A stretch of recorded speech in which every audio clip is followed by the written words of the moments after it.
Hello and welcome to South Asia Focus. I am your host Uzma Jafri.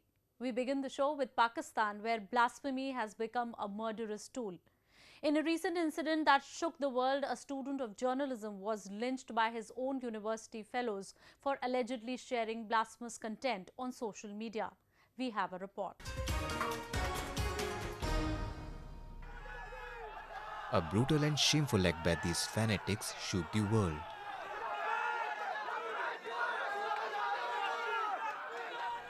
They dragged Mashal Khan, a journalism student, out of his hostel room, stripped, beat and clubbed him before shooting inside the campus.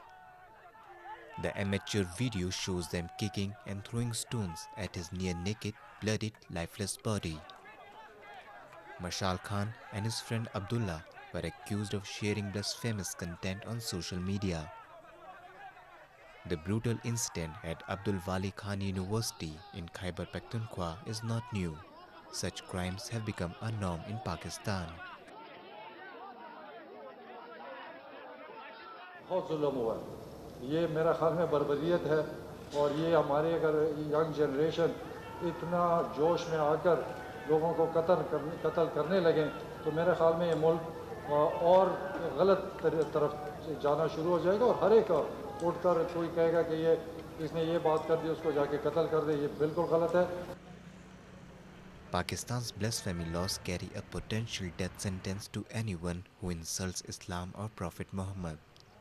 According to Center for Research and Security Studies report, at least 65 people have been murdered in the country after being accused of blasphemy since 1990. Moreover, critics say the laws have been used to persecute minority faiths and unfairly target minorities. Those who get clean chit from the court are being targeted by the fanatics. यहाँ तक कि court कभी-कभी उनको छोड़ देता है, लेकिन वो जो ही बाहर आते हैं पार्किंग लॉट में उनको एक्सट्रीमिस्ट मार देते हैं और कोई पूछने वाला नहीं है.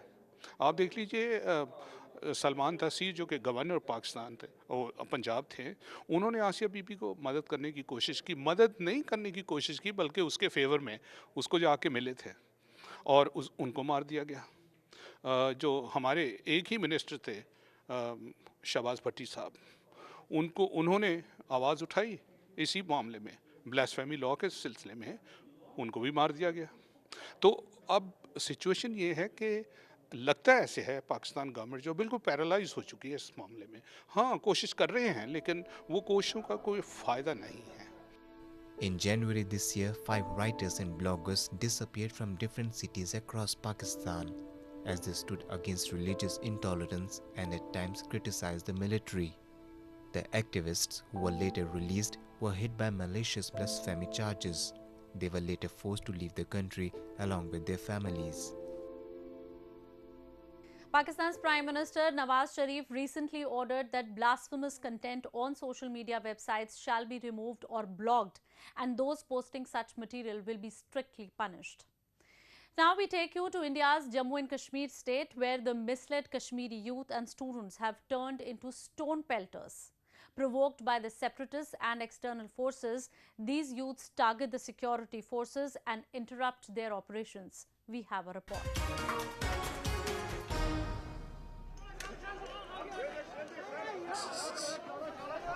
The unruly acts by these mass stone pelters are aggravating the unrest in the Kashmir Valley. It affects business, education, development, and creates an atmosphere of lawlessness in the valley, which is known for its tourism and handicrafts. These misled youth attacking armed police personnel and soldiers is a common sight in the valley. The trend started in 2008 when fist-sized rocks became the preferred ammunition for these street protesters. Since then, many police personnel and soldiers have been killed and injured during clashes with stone pelters, incited and paid for by Pakistani-backed separatists. Pakistan, which claims Jammu and Kashmir as its own, plays a major role in creating unrest in the valley. It supports valley-based separatists and encourages them to incite violence to attract the attention of the international community to the unrest in India's northmost state. Injuries to people are advertised as brutality and human rights violations by the security forces. Social media is used to exhort people to come out of their homes and disrupt any anti-terror operations of the security forces to help militants flee. Stone pelters are paid to take part in such protests. Unrest in Kashmir Valley goes in favor of Pakistan. However, the people of Kashmir Valley fail to understand the malicious intentions of Pakistan. To understand the business behind stone pelting, we are now joined by Junaid Qureshi, a Kashmiri writer and director at Germany-based European Foundation for South Asian Studies. Mr. Junaid, since you belong to Kashmir Valley, we would like to ask you as to why these children pelt stones on security forces.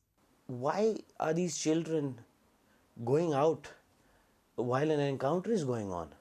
What will you gain from it? Well, what will you gain by throwing stones at paramilitary forces, whether these are Jammu Kashmir Police, CRPF, the army, or whoever it is? What will you gain from that? This is not the way to whatever dissent or whatever political ideology you believe in to propagate that. It will only cause death and destruction. And to be very frank with you, it doesn't make a damn difference to India or Pakistan. At the end of the day, Kashmiris are dying. Kashmiri people are losing. Our economy is ruined. We have been suffering from a strike and a curfew on and on for the last 8 months. In total, in the last 26 years, 7 years Kashmir has remained closed. What could be the interest of those provoking these youths, many of them as young as 10-year-old, to stone pelting? The moment someone dies, the separatists have again an issue which they take up. There is a hartal, there is a strike, there is a curfew, someone else dies, again. It is a continuous thing. So it's very obvious that those who are playing politics on the dead bodies of Kashmiri youth, they are the only beneficiaries of these killings. The protesters in Kashmir Valley usually raise Pakistani or ISIS flags. Will it serve their purpose? It is Pakistan who invaded Jammu and Kashmir after signing a standstill agreement with the Maharaja, which forced the Maharaja to eventually sign an instrument of accession with India. So I don't think it serves any purpose. Look, ISIS or Daesh or whatever you may call it has been branded a terrorist organizations by everyone in the world, by the EU, by the UN, even by Muslim countries. What do we expect when we raise ISIS flags in Srinagar? That the world will listen to us? That the world will talk about us? We are raising the flag of a terrorist, inhuman organization which sells young girls as of the age of 7 as sex slaves, and which butchers people. And we are raising their flags, and at the same time we expect the UN to intervene. People in Kashmir Valley believes Pakistan is sympathetic to them. How true is that? I don't think Pakistan has ever been sympathetic to the Kashmiris. It's a farce. When has Pakistan been sympathetic to the Kashmiris? Pakistan invaded our state, it looted, it raped our women. Is that sympathy towards us? Pakistan introduced the gun by its intelligence agency in the 90s. Pakistan drove out the Kashmiri Pandits from Kashmir. It made a political and a human issue into a religious issue. It is inducing radicalism, religious extremism. When has Pakistan been sympathetic to us? There is hue and cry whenever Article 370 is taken up for discussion in India. The state subject rule in Gilgit-Baltistan was abrogated in 1972. The Prime Minister of Azad Kashmir cannot take oath of his office until and unless he swears allegiance to Jammu Kashmir's accession to Pakistan. Nobody can have a government job in Azad Kashmir until he believes in Jammu Kashmir's accession to Pakistan. I don't believe Pakistan has any sympathy for us. On the contrary, I believe Pakistan has really diminished our genuine demands and made us look like terrorists. Moving on, Nepal President Bidhya Devi Bhandari's recent visit to India is being seen as crucial as when the Himalayan nation is gearing up for the local polls on May 14. The elections slated to be held after 2 decades are witnessing an opposition by the Madhesis who want the constitution to be amended first. New Delhi wishes Kathmandu to give equal rights of the minorities. We have a report.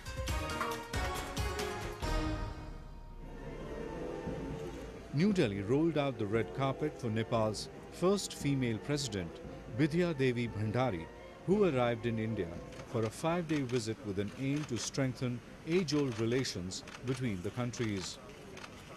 The president was accompanied by a 33-member delegation, including Foreign Minister Prakash Sharan Mahat.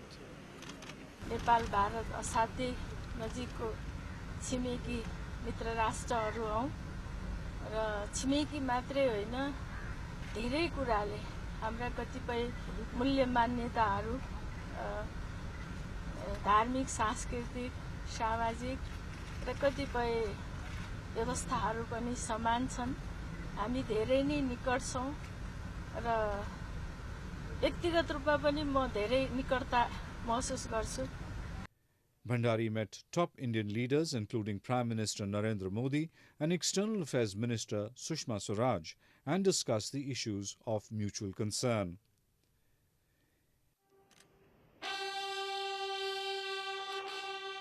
Indian President Pranab Mukherjee hosted a banquet in the honor of visiting Nepalese President at Rashtrapati Bhavan. President Mukherjee said India is hopeful that Nepal will be able to forge consensus through dialogue in its quest for peace, stability and multi-party democracy, taking all the sections of its society on board. Bhandari's visit to India was marked crucial as the Himalayan nation is scheduled to hold local polls on May 14.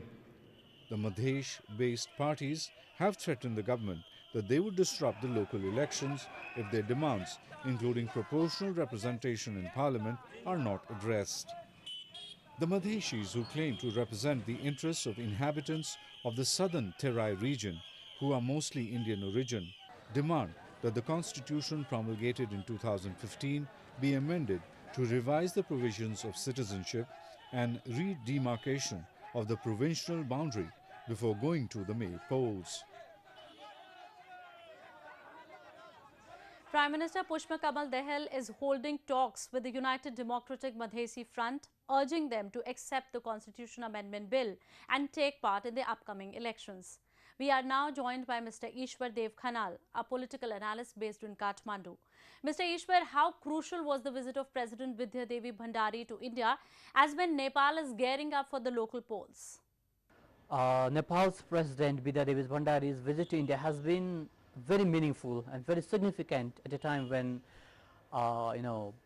when Nepal is going to hold local elections after more than 19 years. So this has been President Bhandari's visit has been seen as we can say a milestone at the moment to further enhance or to further strengthen ties between the two very good neighbors, I would say. Thank you, Mr. Ishwar. Let's move on to Afghanistan, where US President Donald Trump's National Security Advisor, HR Mcmaster, met top officials in Kabul. The meeting came days after the United States dropped the mother of all bombs, which has 11 tons of explosives in the eastern part of the country. We have a report.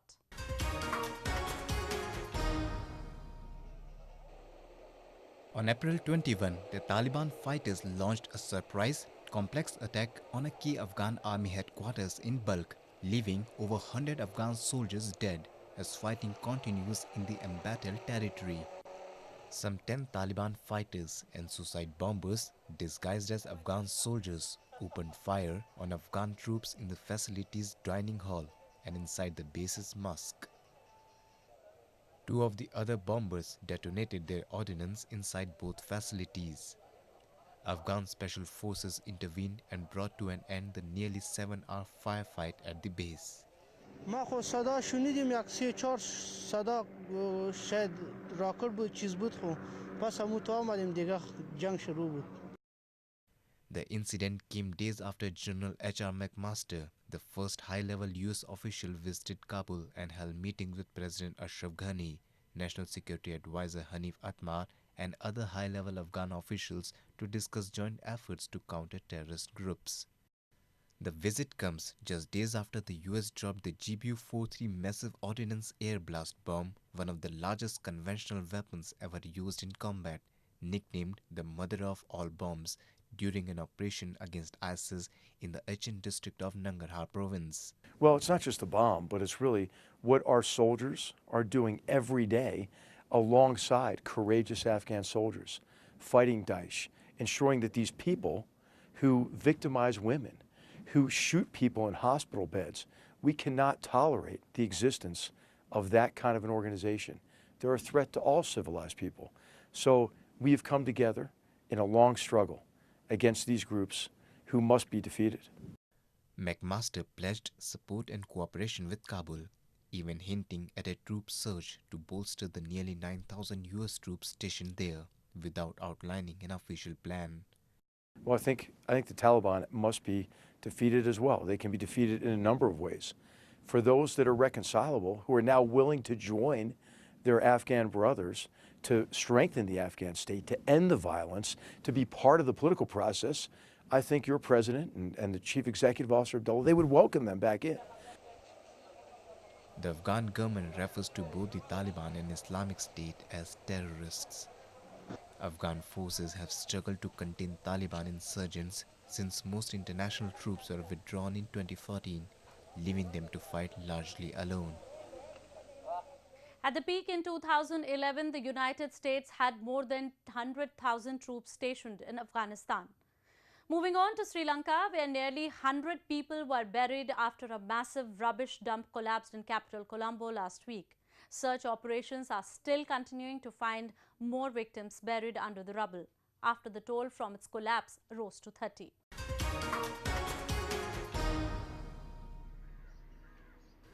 Sri Lanka's New Year Day on April 15th turned tragic for many families in the Mito Tamula area of Colombo city, when a 90-meter-high dump collapsed on Friday evening, burying many homes. Hundreds of rescue workers were still searching for missing people at the accident site. In an estimate, some 145 houses were damaged in the tragedy. Now, I think this mound has come down in quite a strength in manner, where in some areas we have to dig up to 20 feet. In some areas 20, some areas it might be little further. So depending on the information that we get from the people saying who are the people who are living in the area, based on those information only we can continue our process.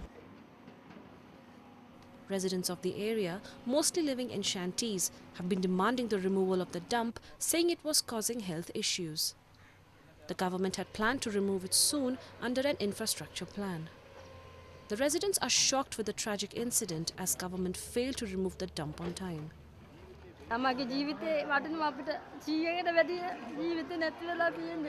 අපි අදට තියෙන අපේ ළමයින් ගැන බලලා හරි අපිට internet දීලා මේකට විසඳුමක් දෙන්න කියලා අපිට කලින් දුන්නා අපි කිව්වේ අවුරුද්දර කලින් අපිට මේක නිදහස් කරලා දෙන්න කියලා ඒත් ඒගොල්ලෝ කිව්වා අවුරුදු ඉරුණාට පස්සේ එල පිළිවෙලක් කරනවා කියලා. The Colombo Municipal Council was scrambling for new locations to dump the roughly 800 tons of garbage produced every day in the capital as crows and stray dogs picked through bags of reeking garbage left on city streets. The council has sought permission from a local magistrate to access another tip outside the city limits, promising it would clear the 4-day backlog of trash within 24 hours. Waste management is a major issue not only in Sri Lanka but also in rest of South Asia. Moving on, now let's join the celebrations of Bengali New Year, popularly known as Poila Baisakh. It is celebrated around mid-April every year with much fanfare in India and Bangladesh. Take a look.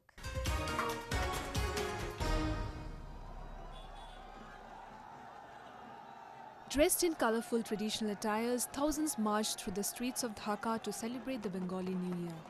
Some of them had their faces painted and danced on the beats of dhol.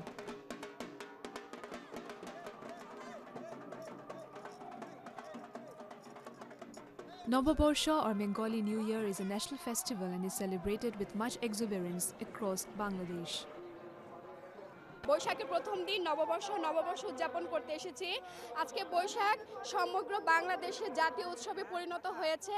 আমরা মঙ্গল শোভাযাত্রায় অংশগ্রহণ করতে এসেছি এবং সারা দিন আজকে আমরা আনন্দ উল্লাসে দিন কাটাবো। A similar enthusiasm was witnessed in India's Kolkata city as hundreds of revelers wound their way through the streets as they ushered in New Year of the Bengali community, Poila Boishakh. Dressed in festive finery, local residents played musical instruments, danced and sang songs as a colourful procession went around the city. To mark the day, people come together forgetting all religious and caste divides. It's a very special day for Bengalis all over the world. And I have seen in Bangladesh, the people of Bangladesh, how they celebrate it, and we are also trying to do that. There will be no separation, no caste, no religious barriers. All the Bengalis, we like to celebrate this, and that's why we are in the same boat, we are celebrating it.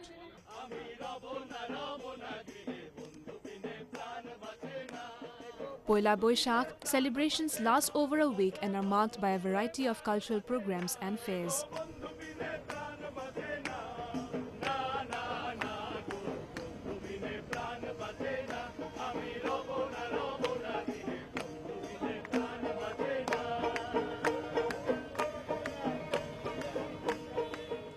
Now I take your leave with some glimpses of a fashion show held recently in India's western Gujarat state. Take care and goodbye.